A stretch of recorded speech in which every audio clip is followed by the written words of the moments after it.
మనుషుల్లో పలు రకాలు ఉంటారండి. కానీ ఇలాంటి వాళ్ళని మనం ఎంతమందిలో ఉన్నా గుర్తుపట్టేయచ్చు. ఎందుకో తెలుసా? వీళ్ళకి ఏ పనైనా చెప్పండి, చేద్దాంలే, చూద్దాంలే, ఇంకా టైం ఉంది కదా, తొందర ఎందుకు అంటూ ఉంటారు. ఇలాంటి వాళ్ళని మనం అర్థం చేసుకోలేం. వీళ్ళే బద్ధకస్తులు. బద్ధకానికి బ్రాండ్ అంబాసిడర్ లాంటి వాళ్ళు. బద్ధకాన్ని జేబులో వేసుకొని తిరిగేస్తూ ఉంటారు. ఇలాంటి వాళ్ళు ఒక్కసారి కానీ ఆ బద్ధకాన్ని పక్కకు పెట్టి చేద్దాంలే, చూద్దాంలే అని కాకుండా లేలేలే నా రాజా అనుకుంటూ కానీ లేచి పని చేయడం మొదలెడితే వీళ్ళని ఆపే వాళ్ళు ఉండరండి. కానీ వాళ్ళు అది చెయ్యరు. సో ఇలాంటి బద్ధకానికి సంబంధించి ఈరోజు ఒక మంచి కథ మీతో పంచుకోవాలనుకుంటున్నాను. ఒక ఊళ్ళో రాజు అనే ఒక అబ్బాయి ఉన్నాడు. వాడు చాలా బద్ధకస్తుడండి. ఏ పని చేయడు. ఊరికినే పొద్దున్న లేస్తాడు, తింటాడు, పడుకుంటాడు. వాడి దగ్గర ఒక చిలుక ఉంటుంది, వాడి పెట్ అనమాట.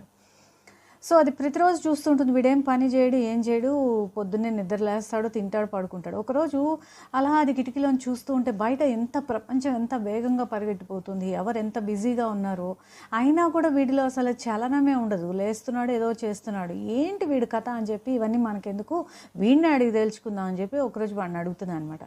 ఏంటి ప్రపంచం ఎంతో వేగంగా వెళ్ళిపోతుంది, ఎంతోమంది ఎన్నో పనులు చేసుకొని జీవితంలో పైకి వస్తున్నారు, నువ్వు మాత్రం ఎందుకు ఇలానే ఉండిపోతావు అంటే అప్పుడు రాజు ఇలా చెప్తాడనమాట.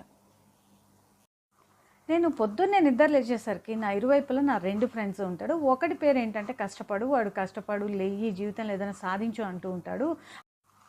ఇక నా రెండో ఫ్రెండ్ పేరేమో బద్ధకము. వాడేమంటాడు, ఇప్పుడు నువ్వు వచ్చి ఇక్కడ పీకేదేం లేదు, నువ్వు కాకపోతే ఇంకొక గొట్టంగాడు వస్తాడు నీ పని చేయడానికి, ఇప్పుడు రాజ్యాలు వెళ్ళాలా, నువ్వు రాతి బండలు ఎత్తాలా, హాయిగా మంచం మీద పడుకొని సేద తీరు అని చెప్పి చెప్తాడు.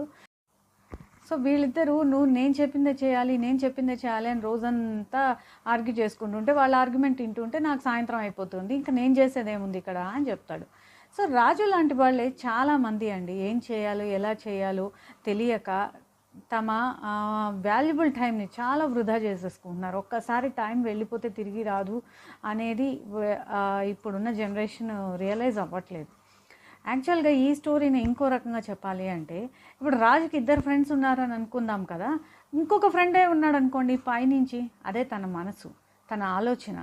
అలాంటి ఆలోచన మాట విని నీ మనసు, నీ మైండ్ ఏం చెప్తుందో మంచిగా దాన్ని ప్లాన్ చేసుకొని చేస్తే వీళ్ళని ఆపేవాళ్ళు ఎవ్వరూ లేరండి. విజయం వీళ్ళదే సొంతం అవుతుంది.